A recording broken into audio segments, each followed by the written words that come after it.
নমস্কাৰ মুহূৰ্তত দিব বিচাৰিছো এটা অতিকৈ গুৰুত্বপূৰ্ণ খবৰ এবাৰ শ বাছ চালকে হুংকাৰ প্ৰদান কৰিছে বাছ সেৱা বন্ধ কৰি দিয়া আৰু বাছ সেৱা বন্ধ কৰি দিয়াৰ বাবে ৰিখাও তীব্ৰ প্ৰতিবাদ সাব্যস্ত কৰিছে বাছ চালক সন্থাই আৰু বাছ চালক সন্থাৰ তৰফৰ পৰা কি বৃহৎ হুংকাৰ প্ৰদান কৰিছে এই মুহূৰ্তত জনোৱাৰ চেষ্টা কৰিম বাছ সেৱা বন্ধ কৰি দিয়াৰ হুংকাৰ প্ৰদান কৰিছে এবাৰ চালকে এটা গুৰুত্বপূৰ্ণ খবৰ এই মুহূৰ্তত জনোৱাৰ চেষ্টা কৰিছো শ বাছ চালকক আৰক্ষীয়ে দুৰ্ব্যৱহাৰ কৰাৰ পাছতে এই সিদ্ধান্ত লোৱা হৈছে আৰু নিশাৰ ভাগত তীব্ৰ প্ৰতিবাদ সাব্যস্ত কৰিছে নিৰ্বাচনৰ দায়িত্বত ৰিজাৰ্ভ কৰি অনা গাড়ী চালকক দুৰ্ব্যৱহাৰৰ অভিযোগ উত্থাপিত হৈছে আৰু ক্ষমা নোখোজা পৰ্যন্ত ক্ষান্ত নহয় শ চালক আৰু নিশাও নলবাৰী গৰ্ডন খেলপথাৰত বাছ চালকৰ তীব্ৰ প্ৰতিবাদ সাব্যস্ত হৈছে দৃশ্যাংশ আছে নিশাৰ ভাগত কেনেধৰণৰ পৰিৱেশে বিৰাজ কৰিছিল বৰপেটাত তৃতীয় পৰ্যায়ৰ ভোট গ্ৰহণৰ বাবে অনা হৈছিল বাছসমূহ আৰু তাৰ পাছতেই বাছ চালকসকলক আৰক্ষীয়ে দুৰ্ব্যৱহাৰ কৰাৰ অভিযোগত বাছ সেৱা বন্ধ কৰি দিয়াৰ হুংকাৰ প্ৰদান কৰিছে আৰু শ বাছ চালকক আৰক্ষীয়ে দুৰ্ব্যৱহাৰ কৰাৰ পাছতেই এই সিদ্ধান্ত গ্ৰহণ কৰিছে বাছ চালকসকলে আৰু নিশাৰ ভাগত তীব্ৰ প্ৰতিবাদ সাব্যস্ত কৰিছে বাছ চালকসকলে দৃশ্যাংশ আছে মুহূৰ্তত পুনে দৃশ্যাংশ দেখুৱাৰ চেষ্টা কৰিম নিশাৰ ভাগত কিদৰে প্ৰতিবাদ সাব্যস্ত কৰিছিল বাছ চালকসকলে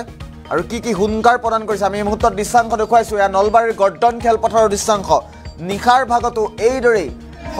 বাছ চালকে তীব্ৰ প্ৰতিবাদ সাব্যস্ত কৰিছে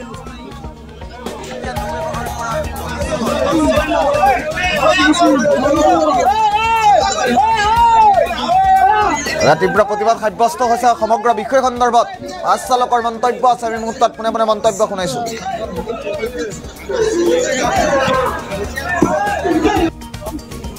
আমাৰ আগত জমা দিছে আমাৰ হাতত জমা দিয়াৰ পিছত আমাৰ আছে ইয়াতে 4-5-2024 তাৰিখে আমি জমা দিব লাগে ইয়াতে অৰ্থাৎ 4 PM অৰ্থাৎ আজি পিছবেলা 4টা বজাত আমি জমা দিব লাগে গাড়ীখন অৰ্থাৎ আমাক 2 তাৰিখে দ্বিতীয় পিছত আমাৰ গোটেই ড্ৰাইভাৰকেইজনো মাতিছে মাতাৰ পিছত আমি 2 তাৰিখে যে গাড়ীখন এণ্ট্ৰি কৰি থৈ আহিছোঁ এইটো মোৰ নাম্বাৰ দিছে 23 দিয়াৰ পিছত এণ্ট্ৰি হৈছে মোৰ গাড়ীখন অৰ্থাৎ মোক যোৱাকালি গধূলিতে গাড়ীখন জমা দিব কৈছিল যোৱাকালি জমা দিয়া নাই আমি কিন্তু আজি ৰাতিপুৱা আমি 9টা বজাত জমা দিছোঁ 9টা বজাত জমা দিয়াৰ পিছত আমাৰ এণ্ট্ৰি কৰিছে 12টা 10ত জমা দিয়া বুলি এণ্ট্ৰি কৰিছে গাড়ীখন 2 ঘণ্টা লেষ্ট কৰি দিছে দিয়াৰ পিছত আমি 4 দিনৰ খৰকি পাব লাগে অৰ্থাৎ আমি 1300-1700-1800 টকা আমি 1800 খৰকি পাব লাগে আজি আমাক 9টা বজাত খৰকি দিয়াৰ কথা আমি 10জন ড্ৰাইভাৰে মানে 10খান ফৰ্ম আমি জমা দিছোঁ তাতে কাউণ্টাৰত জমা দিয়াৰ পিছত আমি গোটেই হাজাৰ ড্ৰাইভাৰ আমি লাইন হৈ আছোঁ কিন্তু প্ৰথমত মই আছোঁ এজন 2-ষ্টাৰ পুলিচ আহি চেত্ৰী নামৰ নলবাৰী ডিষ্ট্ৰিক্টৰ পুলিচ ক'ত লাইন হৈছে অৰ্থাৎ আমি পইচা ল'বলৈ লাইন হৈছে 100টা পইচা মই আছোঁ গৰ্ডনৰ আমাৰ হাইস্কুল ফিল্ডত গৰ্ডনৰ আমাৰ ৰিকেশ্যন ফিল্ডত আমি কাউণ্টাৰত যিটো খৰকি ফৰ্ম দি আছে অৰ্থাৎ খৰকি দিয়াৰ কাৰণে যিটো ফৰ্ম জমা দিছোঁ আমি 10জনৰ 10খান ফৰ্ম জমা দিয়াৰ পিছত খৰকিটো দিব দিয়াৰ পিছত ইয়াতে মোটামুটি 4-5টা লাইন কৰি দিছে তাতে 4টা-5টা লাইনত মোটামুটি 50টা কৰি ড্ৰাইভাৰ আছে তাৰ পিছত এজন পুলিচ আহি কিনে চেত্ৰী নামৰ পুলিচ এজন আহি কিনে মই আছোঁ প্ৰথমত কি নাম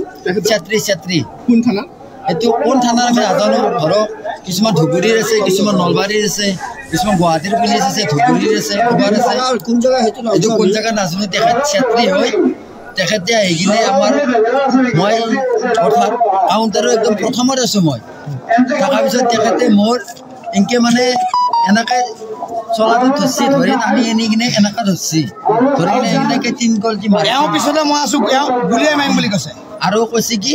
তেখেতে চুইচ কৰি দিম বুলি কৈছে আমাক নলবাৰী গৰ্ডন ফিল্ডত কৈছে একদম অসমীয়াত কৈছে চুইচ কৰি দিম গুলিয়াই কৰিম সেনেকুৱা কৈছে তেখেতে এই পাৱাৰটো ক'ত পালাক আমি যদি আজি ইয়াতে মোটামুটি নাইবিলাক 5000 গাড়ী আছোঁ সেই 5000 গাড়ী এতিয়া আমি আজি ইলেকশ্যন ডিউটিত নিদিওঁ সেই পুলিচজনে ছাত্ৰী কি 5000 গাড়ী আনি দিব পাৰিব তাৰ বাপাকৰ ক্ষমতা আছে নেকি যদি আমি ড্ৰাইভাৰে নাযাওঁ পাৰিব নেকি দিবা যদি আমি নাযাওঁ এতিয়া সেই পুলিচজন ছাত্ৰী হৈ আমাৰ 5000 ড্ৰাইভাৰৰ ভৰিত ধৰি 5000টা ড্ৰাইভাৰৰ ভৰিত ধৰি সেৱা কৰিব লাগিব পুলিচে তেতিয়াহে আমি গাড়ী ইলেকশ্যন নীতি